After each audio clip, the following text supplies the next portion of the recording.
Praise the lord. దేవునికి స్తోత్రం కలుగునుగాక. మీ అందరికీ నా హృదయపూర్వకమైన వందనాలు తెలియచేసుకుంటున్నాను.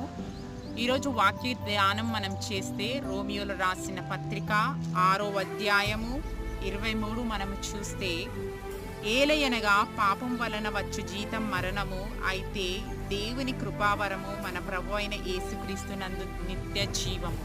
నిజమేనండి, పాపము ఎంత భయంకరమైనదో ఒక్కసారి ఆలోచించండి. పాపం అనేది మరణానికి దారితీస్తుంది. చాలామంది తెలియక తప్పు త్రోవలో వెళ్తే వాళ్ళని సరిదిద్దేవారు లేరు.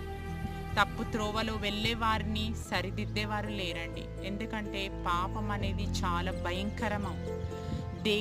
దేవుని ఆజ్ఞలు అతిక్రమించడమే పాపము. పాపమనగా వ్యభిచరించడము, దొంగిలించడము, మోసం చేయడము, ఇతరిని చెడ్డ మాటలు మాట్లాడడము, ఇతరిని దూషించడము, అది